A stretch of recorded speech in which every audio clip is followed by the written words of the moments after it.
jamais vous n'aviez pas prévu, vous n'aviez pas d'argent, mais que le Seigneur vous parle ce matin, que vous voulez déposer de l'argent, parce qu'on va prier pour les offrandes ce matin, pour que la bénédiction tombe sur vous, vous pouvez inscrire sur l'enveloppe le montant que le Seigneur vous met à cœur. Vous pouvez l'emmener la prochaine fois que vous allez venir. Bon, mais c'est ça. En fait, c'est ça. C'est simplement où vous prenez la décision dans votre cœur. Ça, c'est entre vous et Dieu. Moi, je vais prier pour ces offrandes-là ce matin. Amen. Amen. Seigneur, nous sommes réunis ici dans ce lieu ce matin, c'est pour te célébrer, Éternel. Seigneur, nous avons chanté tes louanges ce matin. Nous avons reconnu dans nos cœurs l'œuvre merveilleuse que tu as accomplie à la croix. Seigneur, nous nous sommes repentis devant toi ce matin et nous venons, oui, devant toi dans ce temps de célébration. Nous venons devant toi, Seigneur, pour t'apporter ces offrandes, ces dîmes et ces offrandes éternelles. Et Seigneur, merci, Seigneur, que toi, tu vois chacun de nous, tu vois nos cœurs, tu vois les besoins. Et Seigneur, nous le faisons premièrement pour t'honorer, car tu es un grand Dieu et Seigneur, on veut te rendre l'honneur. Et tu as dit dans ta parole que tu allais honorer celui qui t'honore. Alors simplement ce matin, nous déposons ces offrandes devant toi.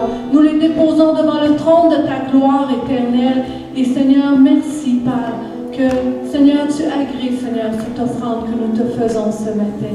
Et merci que tu ouvres pour nous les écluses des cieux. Merci Seigneur que tu déverses sur nous ta faveur et tes bénédictions encore plus. Merci Seigneur que tu les rends effectives dans nos vies. Et merci Seigneur que tout ce que l'ennemi voulait garder encore, tout ce que Pharaon voulait encore garder captif, tout ce que l'ennemi voulait encore retenir, ça lâche au nom de Jésus dans le ciel et sur la terre. Et nous te remercions pour ça. Nous te remercions. Amen. Amen.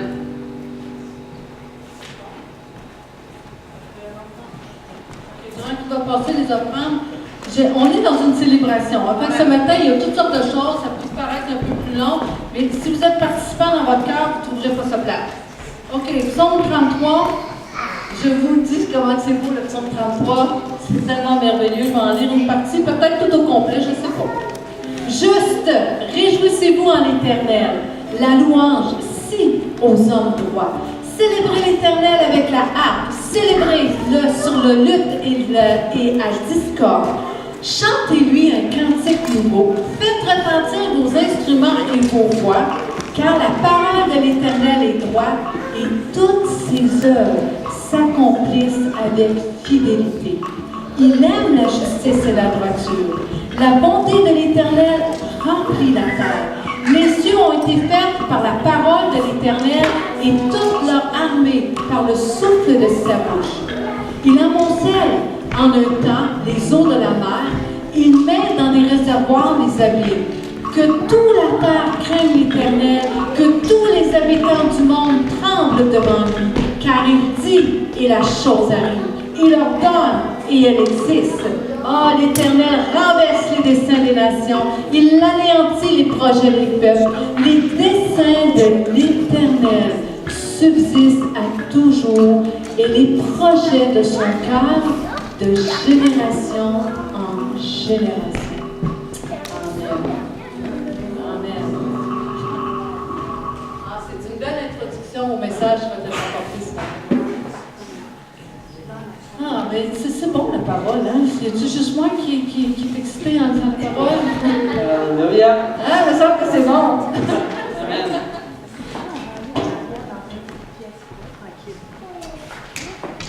Amen, amen, amen. Fait qu'on a une invitée ce matin qui va nous parler de l'Alliance. On va être vraiment bénis.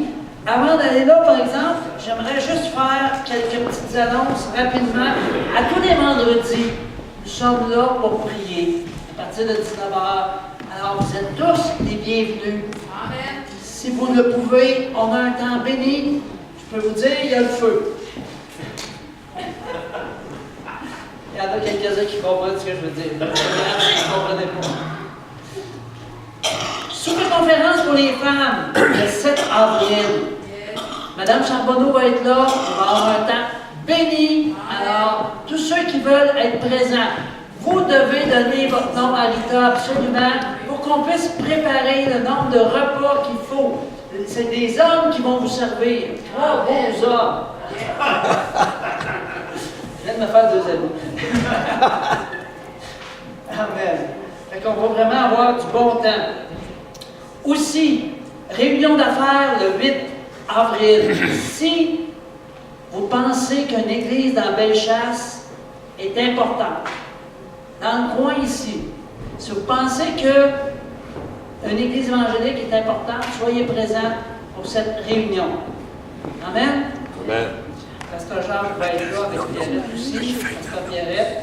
Donc, conférence sur le mariage chrétien. Alors ça, le mariage chrétien, Jean ici va nous en parler. Il ne va pas nous parler de mariage, mais de la conférence. Bon, ben, je trouve que parler du mariage, Merci, hein? d'expérience dans le domaine, 30 ans de mariage avec Jean. Écoutez, ce qu'on désire tous, comme chrétiens, c'est s'approcher de Dieu et en plus de s'approcher de notre conjoint. Cette journée-là, le 14 avril, on va avoir une occasion unique de remplir ces deux conditions. Fait que je vous invite tous, en plus grand nombre, à venir à la conférence. Si vous vous inscrivez aujourd'hui pour le couple, ça coûte 40 $. Après ça, ça va être 50 $. Fait que, s'il vous plaît, je vais être disponible après, vous me payez et à ce moment-là, vous allez être considéré comme inscrit. Puis je vous garantis qu'on va avoir une journée bénie. Il va y avoir plusieurs ateliers, plusieurs enseignements. On va discuter en petits groupes après, ensemble aussi. Alors, c'est rare qu'on a des conférences dans notre église, mais par le biais de la conférence vidéo, on va avoir la chance de pouvoir faire ça. Pourquoi tu dis que c'est pas cher? Écoute, si on était à Laval, à la conférence là-bas, c'est 45 $ par personne. Fait que 40 $ pour le couple, c'est moins de la moitié encore. Puis si jamais il y a des gens qui disent « Écoute, Jean, j'ai beaucoup le goût d'y aller, mais au niveau de mes finances, c'est serré. Venez voir, puis Jean-Yves et moi, on va trouver le moyen de pouvoir s'inscrire. » Yes. Merci à vous. Amen. Aussi, on a 2 déjeuners témoignages qui s'en viennent. Il y en a un avec un groupe de jeunes français. Ils vont venir nous donner un coup de main. Donc, on va faire une corvée le 21 avril. Ça fait que ça, c'est un samedi. Alors, on va voir, il y a différentes choses qu'on va faire ici. Alors, tout le monde est bienvenu pour donner un coup de main ce samedi-là. Et le dimanche, il va y avoir un déjeuner de témoignage. C'est ces jeunes-là qui sont en formation biblique en France, qui viennent au Québec pour nous bénir. Ça fait qu'on va se laisser bénir. Vous êtes d'accord avec ça? Amen. Amen. Souper bénéfice des fermiers chrétiens, c'est à Québec, à l'église Chauveau. C'est 15 $ par personne, donc c'est le 28 avril. Et on a aussi un groupe gospel qui va venir nous bénir un samedi soir avec un temps de vraiment un spectacle gospel, comme tu dis. Et puis le dimanche, on va avoir un déjeuner de témoignage avec eux autres. C'est vraiment, on va avoir vraiment du bon temps. Amen. Alléluia. Alors moi, j'invite tout de suite notre invité, qui est Pasteur Rita, qui va nous parler aujourd'hui de choses très intéressantes par rapport à la Pâque. Vous allez voir, il y a une relation avec la Pâque. Amen. Puis on va tout mimer ça à cause. Amen. Bon. Fait que Dieu m'accorde la grâce de vous emmener ce message-là avec joie, avec puissance, et que le Saint-Esprit touche vos cœurs ce matin, pour que ce message-là puisse descendre aussi en profondeur. Donc, moi, je suis un peu comme une maîtresse d'école. Quand j'emmène la parole, ma mère, c'est un institutrice. Puis quand je vois que vous ne m'écoutez pas, je vais vous ramener à l'autre. Je vous avais tout de suite. Je vais avoir toute votre attention. Bon, et effectivement, il y a une partie de ce message-là qui va être acté. Parce que je voulais qu'on ait du plaisir ce matin aussi, puis que ça soit vivant. Et c'est pour vous aider. Quand on voit l'illustration, c'est plus facile, n'est-ce pas? Amen. Amen. Donc, ce matin, je veux qu'on comprenne, qu'on approfondisse ensemble encore plus les bienfaits de l'alliance qu'on a en Jésus-Christ. En fait, pourquoi de parler d'alliance à Pâques? Ça, on peut se poser la question. Mais en fait, Pâques, on l'a vu depuis ce matin, nous célébrons la mort et la résurrection de Jésus. Je pense que ça, c'est clair pour tout le monde, n'est-ce pas? Et aussi, on se rappelle les délivrances extraordinaires que Dieu a accomplies pour son peuple. Parce que c'est là que ça a commencé, quand Dieu a fait sortir le peuple d'Israël d'Égypte. Et qu'il l'a délivré de 400 ans d'esclavage. Mais Pâques aussi, c'est aussi la célébration de la nouvelle alliance.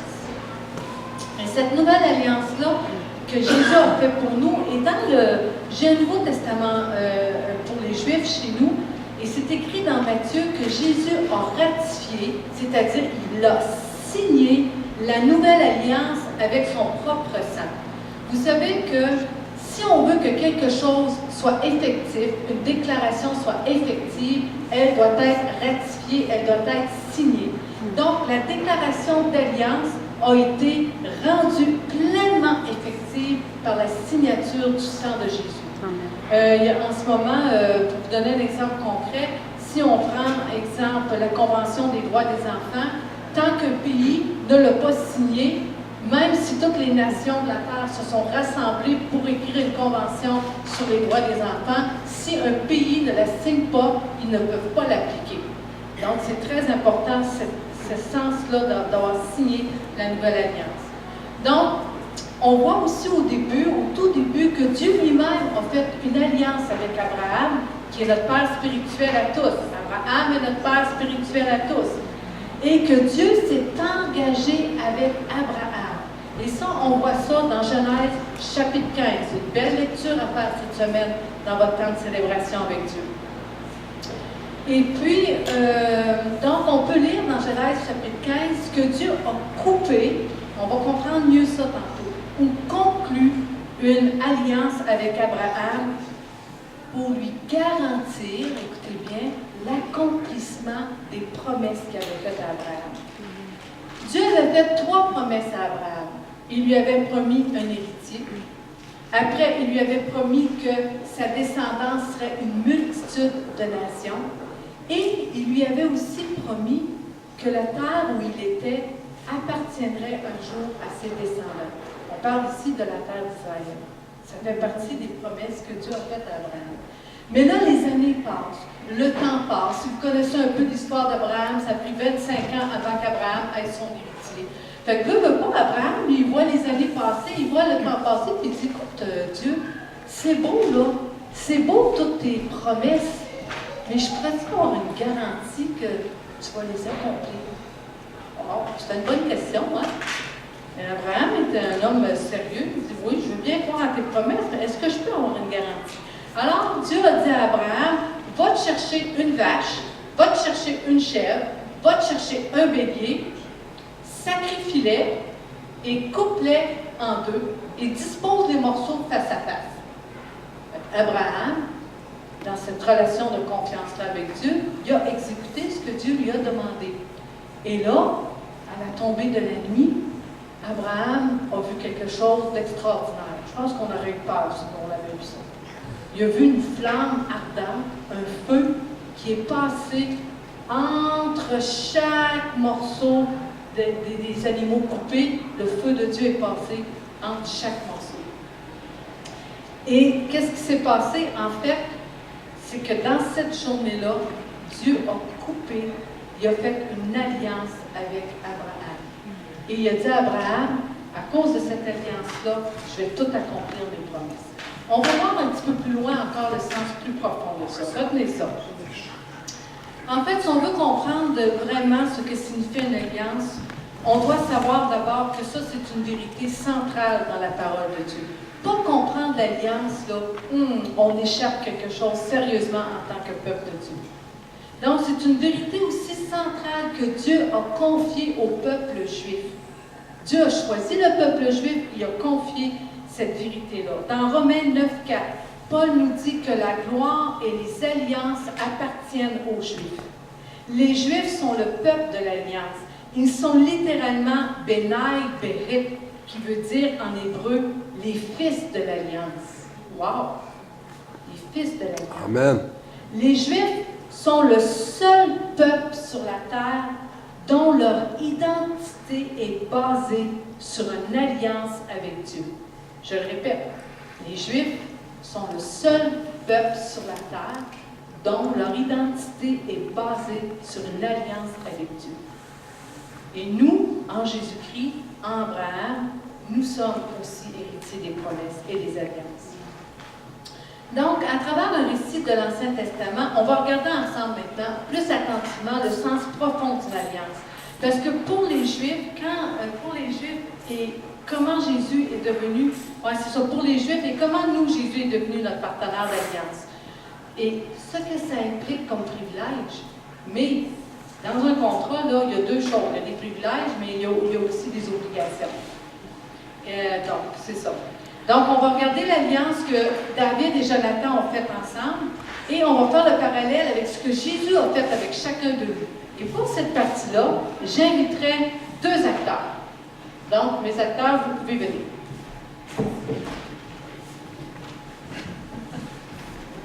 Ça, ce sont mes acteurs. Sont-ils beaux? Je suis David et Jonathan. Bon, est-ce que vous avez bien,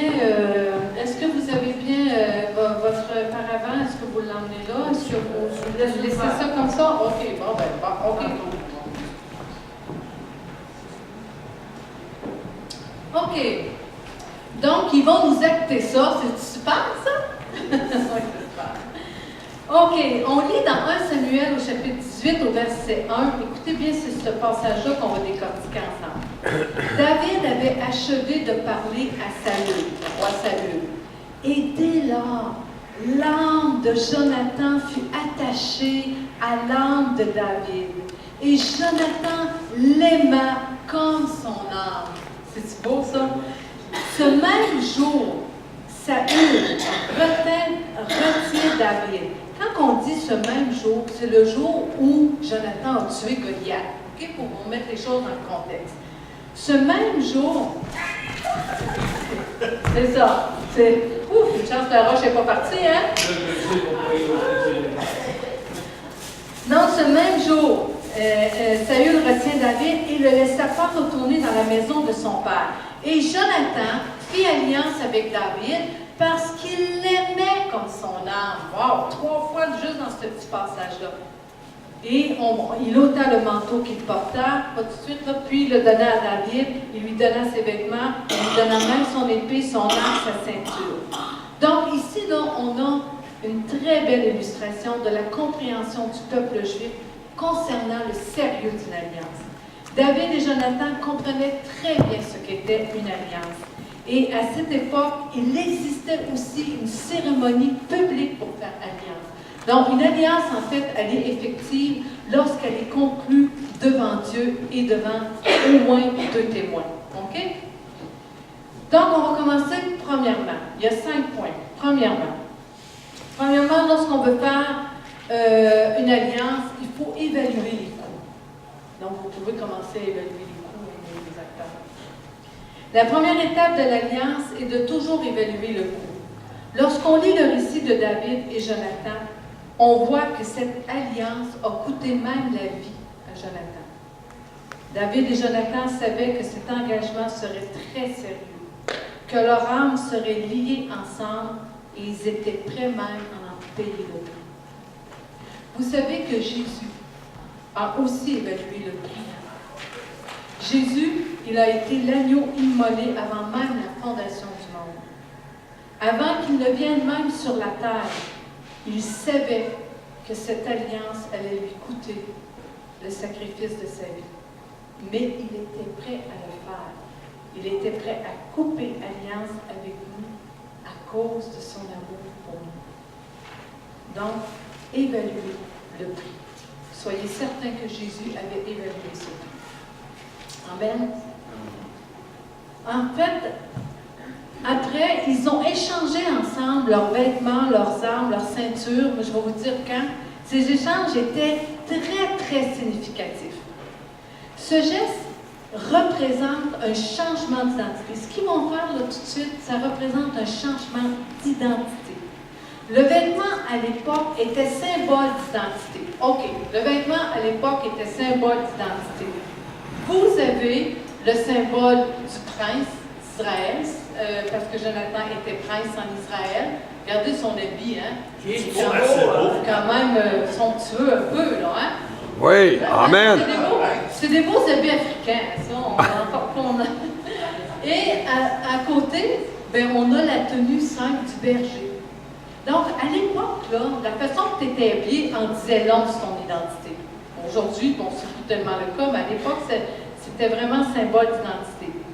Et puis, le vêtement de David, qui représente le berger, et Jonathan, le prince d'Israël. Et c'est l'un des aspects de l'alliance. On s'identifie à l'autre. Donc, vous pouvez procéder à l'échange des vêtements. Et durant qu'ils échangent ces vêtements-là, on peut penser que Jésus fit la même chose avec nous à travers l'alliance. Comment Jésus a fait ça? Il a pris une chair mortelle. C'est ça qu'il a fait.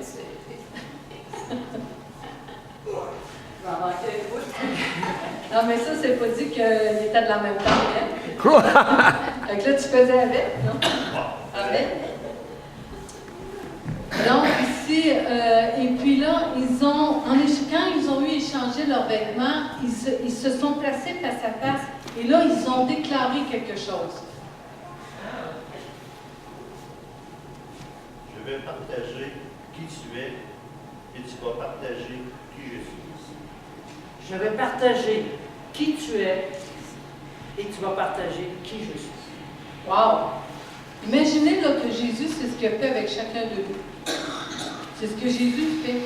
En fait, Jésus, ce qu'il a fait dans 2 Pierre 1,4, il a pris une chair mortelle pour que nous puissions, nous, partager sa nature divine.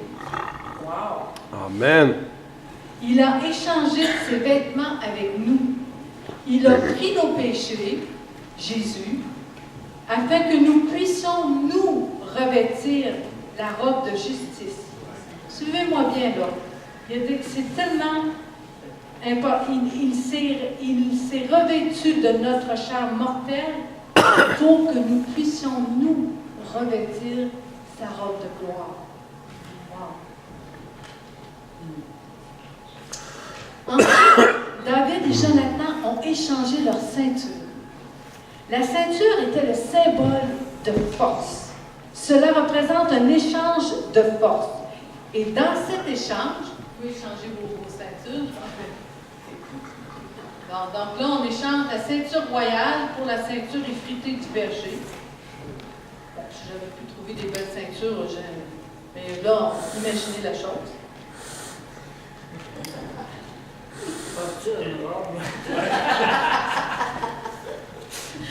C'est bon, hein? Mais savez-vous pourquoi j'ai choisi des acteurs? Parce que je veux que ça reste imprégné dans vos pensées.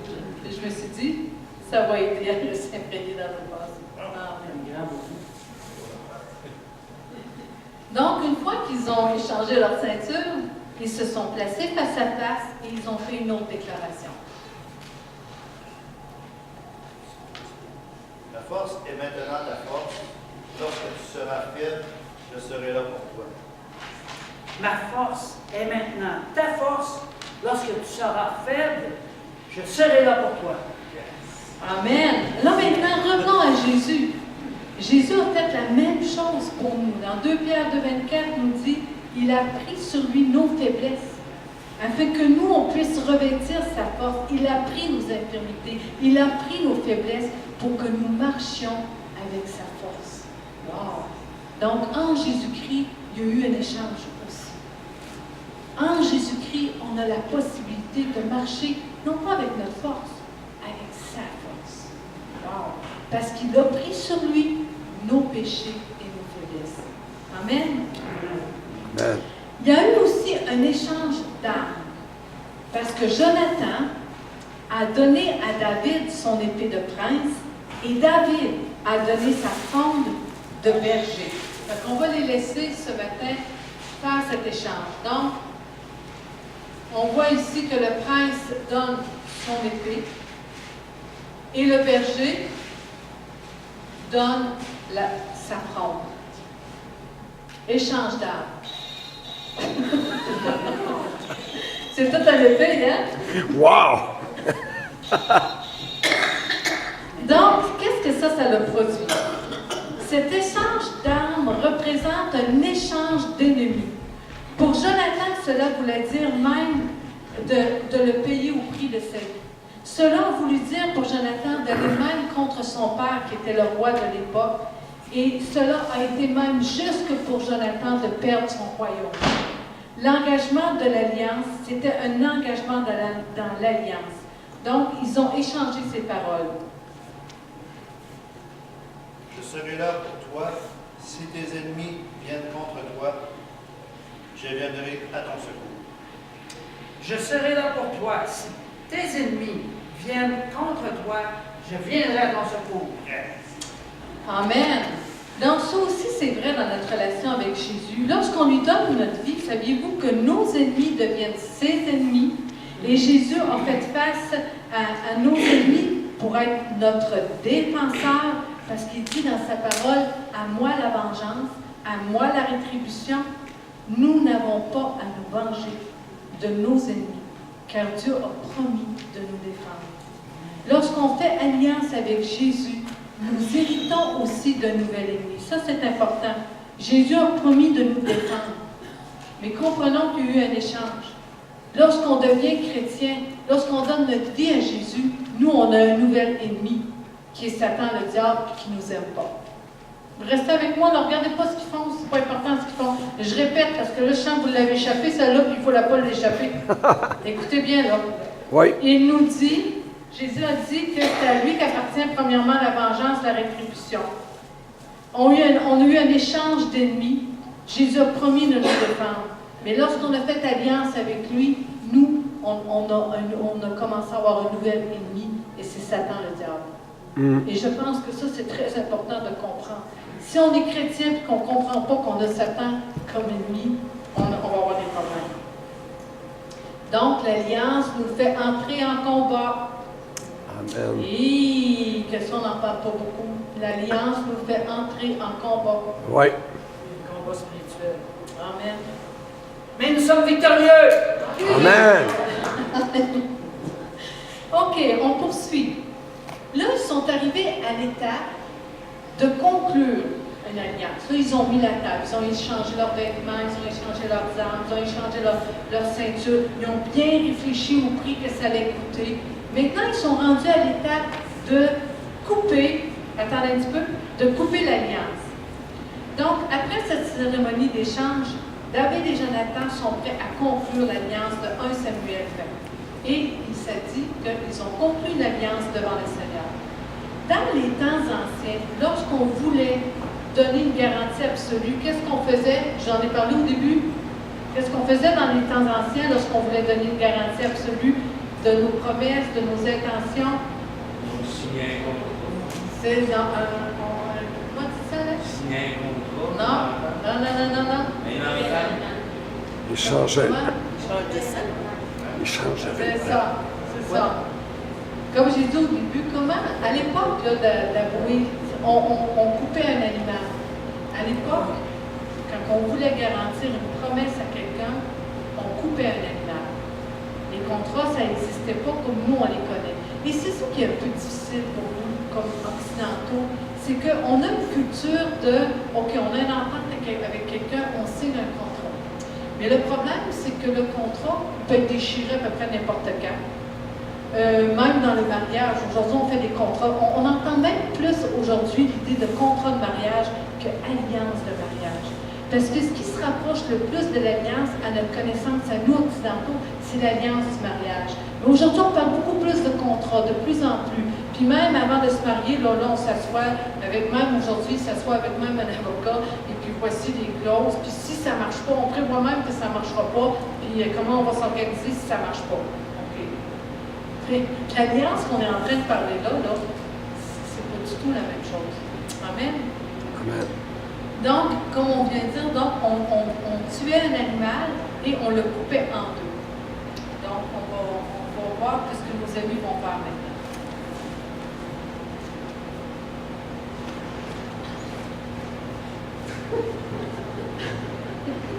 Alléluia. J'aime ça vous faire rire un peu, c'est C'est bon. Vous êtes sérieux, là? Hein? Vous allez vous en souvenir, hein? Alors que c'est pas tout là. OK, bon.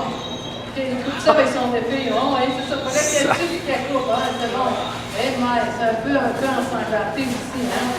Wow! Ah, le sang qui coule! Wow! Ça gîte de partout. Alléluia. Amen!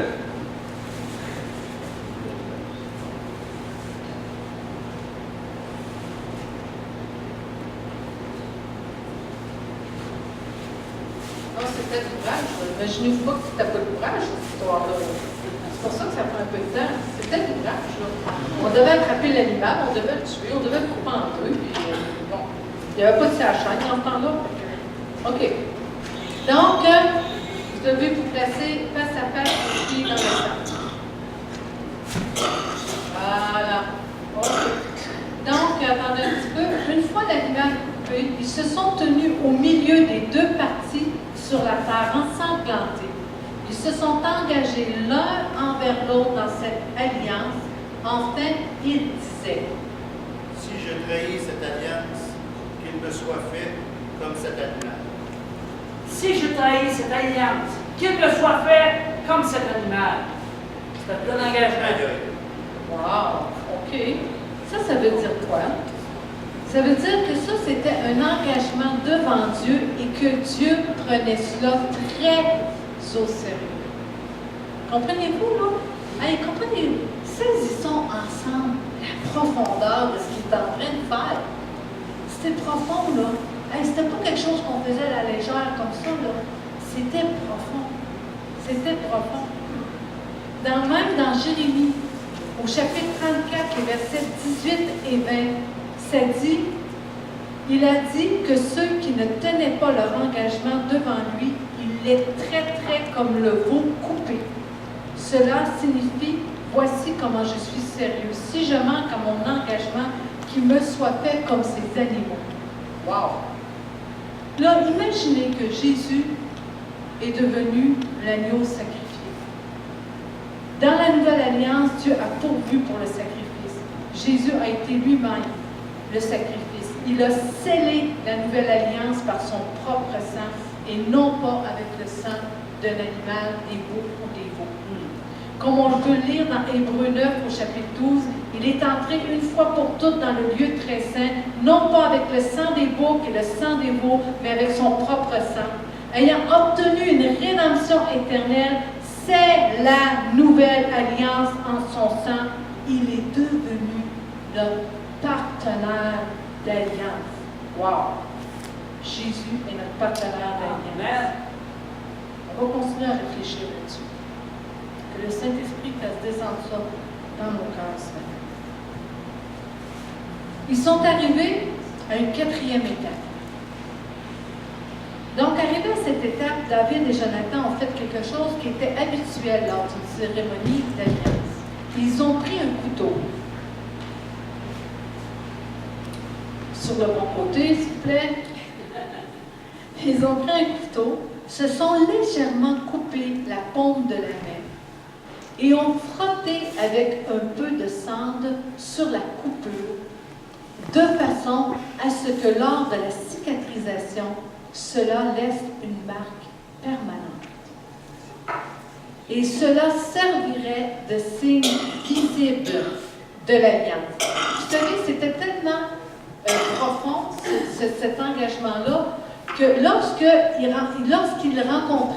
lorsqu'ils se rencontraient sur une route, ils levaient la main comme ça.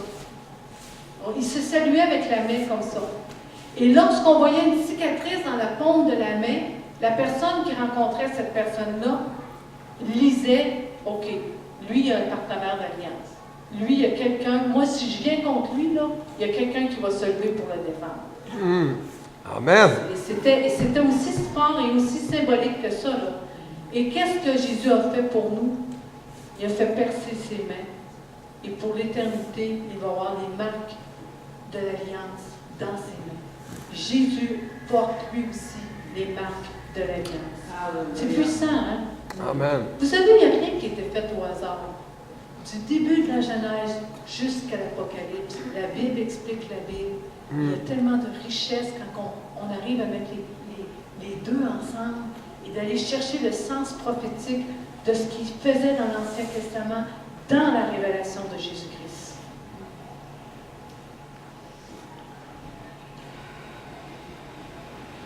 Dans Isaïe 49, 15, 16, Dieu nous assure qu'il ne pourra jamais nous oublier parce qu'il nous a gravés sur les paumes de sa main. Oui, Jésus porte sur son corps les marques de l'Alliance. Pour toute l'éternité, les marques de l'Alliance seront éternellement inscrites dans les paumes de ses mains. Pour nous aussi, le signe de l'Alliance implique une coupure. Savez-vous ça? C'est circoncire la chair. On l'a parlé ce matin pendant la réunion. Circoncire la chair lorsqu'on choisit de marcher dans la sainteté et de lever des mains pures. Amen. Et, ça va? Ça, ils font bien ça, hein, nos acteurs? Ma vocation. Et tout ça, ça se concluait. Écoutez bien ça, là, je l'aime. L'ancienne cérémonie pour faire alliance se concluait par un simple repas de pain et de vin. Alors qu'ils partageaient ce repas, ils se donnaient mutuellement les éléments du repas. Alors qu'ils présentaient aux partenaires le pain et le coupe. C'est ce que Jésus a fait. Imaginez que Jésus, c'est ce qu'il a fait lors de son dernier repas avec les disciples. Il prit le pain, il le donna à ses disciples en disant « Ceci est mon corps ». Il prit la coupe et la donna en disant « Ceci est mon sang ». Hey, les apôtres savaient exactement ce que Jésus était en train de faire. Les apôtres savaient que Jésus était en train de faire une alliance avec eux.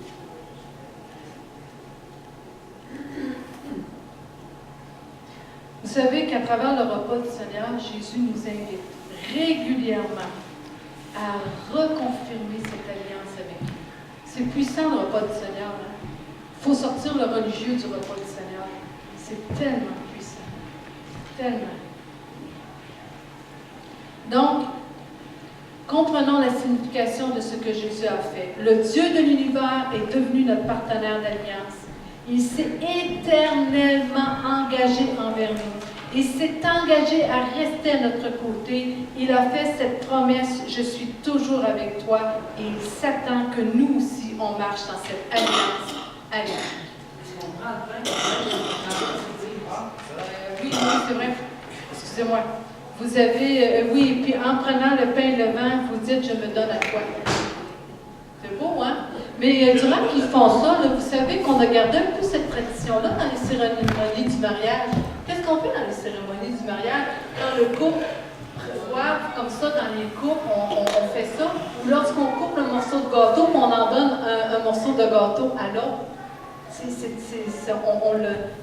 issu de ça, en fait, ces traditions-là dans le mariage. Je me donne à toi, mais pas dans le mariage. Ouais. Amen, amen, amen. Est-ce que ça vous aide ce matin à comprendre la profondeur et le sérieux de l'alliance à cette époque-là et comment lui, Jésus, s'est engagé envers nous? Oui. Moi, là, j'ai envie de danser. Amen. Quand je réalise que Jésus est mon partenaire d'alliance, Jésus, c'est celui qui me défend. Amen. Jésus est ma justice. Mes ennemis sont devenus ses ennemis. Wow! Écoutez, là, j'ai dit, Seigneur, étends nos limites. Étends nos limites ce matin, Jésus. Étends nos limites. Amen. Maintenant, je ne pourrais pas finir mon message sans vous parler quelle est notre part de responsabilité envers cette alliance-là. Et cette semaine, moi, je vous invite à approfondir le sujet. Cette semaine, prenez le temps de méditer les promesses de Dieu. Prenez le temps de comprendre, moi, Jésus, quand tu es mort sur la croix pour moi, tu m'as rendu la santé accessible. Tu as rendu que je manque de rien. Hein? Tu as pourvu pour que je sois réconcilié. Tu as pourvu pour l'amour dont j'avais besoin. Tellement de choses. Cette alliance-là avec Jésus, elle est vraiment effective dans nos vies quand nous, on se repent, quand on accepte Jésus comme Seigneur et Sauveur. C'est ça commence là. Sans repentance, sans acceptation pleinement de Jésus comme Seigneur et Sauveur, il n'y a pas cette alliance-là. Et comme je disais tantôt, dans l'alliance du mariage, il y a des clauses aussi. Il y a des vœux de mariage. Et chacun s'engage à respecter les clauses, à respecter les vœux du mariage. Et puis, on promet aussi d'aimer, d'honorer, de chérir l'autre personne. Et on s'engage mutuellement. C'est ça, si on veut prendre cet exemple-là, de l'engagement du mariage. Mais dans notre alliance avec Dieu, il y a aussi ces mêmes types de clauses-là. Et où on les retrouve? On les retrouve dans sa parole. Et c'est notre fidélité à observer la parole de Dieu qui nous rend, qui fait en sorte, qui démontre en fait que nous sommes dans cette alliance-là. Je vais vous donner un exemple concret. Exemple. Tu es en furie après quelqu'un. Enfin, on va le dire demain. Ça nous arrive jamais. Hein? OK. Là, j'ai le choix de deux choses. Je me confie en Dieu et je sais que Dieu est ma justice. OK? Ou je fais toutes sortes de plans pour tirer vengeance de la situation. Ça, c'est une mauvaise affaire. Mais si je sais que Jésus est ma justice, là, je vais me réfugier en lui et je vais le laisser agir. Ça, c'est sa part du contrat à Jésus. Jésus t'a promis de me défendre. Je suis accusé injustement, tu es mon défenseur. C'est toi qui es ma justice. Puis tu laisses ça de côté. Mais moi, ma part de contrat, c'est quoi? La parole de Dieu me dit de bénir mes ennemis. La parole de Dieu me dit de pardonner. La parole de Dieu me demande de marcher dans l'amour. C'est là, comprenez-vous là, concrètement comment ça marche, ça? Oui. Dieu, lui, là, il a fait ses promesses, mais si moi, je ne fais pas ma part de contrat, ben là, tu vas essayer de faire justice toi-même, puis tu risques de te mettre dans le trou. Il est bon. Mais Jésus, même quand on se met dans le trou, quand on vient à lui, il nous aime encore, il nous console encore. Il est bon. Amen. Il est toujours fidèle, il est toujours là, même quand on s'aime. Amen. Amen. Donc, très important à retenir. La façon que nous pouvons démontrer que nous marchons dans cette alliance-là, c'est de mettre en pratique la parole de Dieu dans nos vies. Donc, pour ça, il faut encore lire la parole de Dieu et comprendre la parole de Dieu. Donc, comprendre et marcher dans cette alliance avec Dieu aura toujours, dites toujours, un effet de libérer la bénédiction dans nos vies telle qu'elle est écrite dans Deutéronome 28. Voulez-vous savoir, connaître toutes les bénédictions que Dieu nous réserve? Allez lire Deutéronome chapitre 28. C'est une bonne lecture à faire cette semaine. Donc, plus nous allons marcher dans cette alliance-là, plus Dieu va déverser sur nous ses bénédictions, parce que Dieu veut nous bénir. Parce que le psaume 67, 6, 8 dit « Dieu nous bénit pour que tous les peuples le craignent. » Savez-vous que quand on transporte cette bénédiction de Dieu-là, les autres commencent à nous regarder et disent « Oui, les autres, là, ça ont quelque chose de spécial. Est-ce que comme chrétien, on reflète cette gloire-là de Dieu? Pas toujours. Mais on s'en va de gloire en gloire. Amen. Amen. Une dernière chose, comprendre la bonté aimante de notre Dieu. C'est que sa bonté aimante est traduite en hébreu par le mot « Hesed ». H-E-S-E-D. Peut-être qu'il faut prononcer le H. Non? Hesed, traduit aussi par bonté, par miséricorde. Bon. Mais en fait, Hesed est un terme d'alliance et un mot très, très fort. Ce mot-là signifie engagement à être fidèle à notre alliance. Ce mot-là signifie notre détermination à honorer nos promesses. Exemple concret. Si un mari est tenté par l'infidélité et qu'il renonce pour rester fidèle à son épouse, il exerce le Hesed. Donc, ce mot-là signifie loyauté dans l'engagement.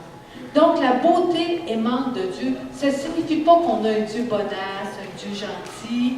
Cela signifie qu'il s'est engagé de façon absolue à garder son alliance avec nous. Le Hésed de Dieu est le fondement même de notre foi. En fait, c'est la racine même du concept de l'amour dans le Nouveau Testament. Parce que l'amour biblique n'est pas une émotion, elle est un engagement. Je t'aime parce que je choisis de t'aimer. Voilà. Et entre frères et sœurs, on devrait exercer ce type d'amour-là. Je t'aime parce que je choisis de t'aimer. Et ça, des fois, ça va un peu contre la chair, des fois. Hein? Donc, c'est un engagement. Cet engagement-là du mot amour veut dire loyauté et fidélité. Donc, c'est le genre d'amour que Dieu a pour chacun de nous. Un dernier terme de l'alliance est le mot ami. En celle-là, je l'aime tellement. Écoutez bien ça. Bibliquement, le mot ami signifie partenaire d'alliance. Le mot ami. Amen. Un ami est quelqu'un à qui... Un ami, est quelqu'un à qui... en fait, de donner notre vie. Et c'est ce que Jésus a fait. Quand Jésus dit dans Jean 15,15, il dit « Je ne vous appelle plus serviteur, mais je vous appelle ami. » Amen. Parce que Jésus disait « Je me suis engagé avec vous comme partenaire d'alliance. » C'est ce qu'il dit ici. Donc Jésus, c'est notre ami. C'est notre partenaire d'alliance. Et que cette semaine, on puisse continuer à méditer là-dessus. Maintenant, comment célébrer cette fête merveilleuse? Bon, moi, j'ai quelques petits trucs à vous donner ici. Cette semaine, c'est une semaine de célébration. Alors, moi, je vous dirais, célébrer. Vous allez dire, comment on va faire ça? Pourquoi prenez le repas du Seigneur ensemble? En couple cette semaine. Ceux qui sont en couple, entre amis, si vous n'êtes pas en couple. Proclamez avec foi les promesses de Dieu. Vous avez les 7 belles promesses là, de la Passover sur votre feuille. Méditez, proclamez ces promesses-là avec foi. C'est une fête pour danser, c'est une fête pour célébrer. Et moi, je dirais que c'est une fête pour inviter des amis, mais je pense que c'est des moments privilégiés à prendre dans la présence avec Jésus. Allez s'asseoir au pied de Jésus. Prendre un temps spécial avec lui. Allez dire, moi là, ça me ferait tellement plaisir et c'est ma fête. Puis quelqu'un va faire un détour juste pour venir me voir. Hey, je sais que c'est ta fête aujourd'hui, puis j'avais envie de venir te voir. Puis regarde, même, je t'ai même apporté une petite surprise. Ah, mais notre papa, il est comme ça. Prenez du temps, venez le voir cette semaine. Hey papa, on est dans cette célébration-là glorieuse. Je veux prendre du temps avec toi. Amen. Amen. Amen. J'espère que ça nous aide, mais c'est un sujet très sérieux, puis je vous invite à continuer à le méditer. Et le message, il va être aussi sur le site de l'Église. Si vous voulez aller retourner l'écouter, retournez l'écouter. Mais demandez à Dieu, Seigneur, je veux encore plus de révélations sur l'Alliance. Amen. Amen.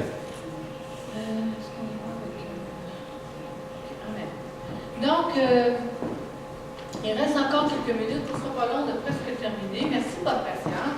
Vous avez bien écouté, hein? Je n'ai pas eu trop à vous reprendre, c'est très bien. Maintenant, ce matin, on aurait pu terminer la réunion en prenant le repas du Seigneur, tout ça. Mais ce matin, on va le prendre pour ceux qui restent.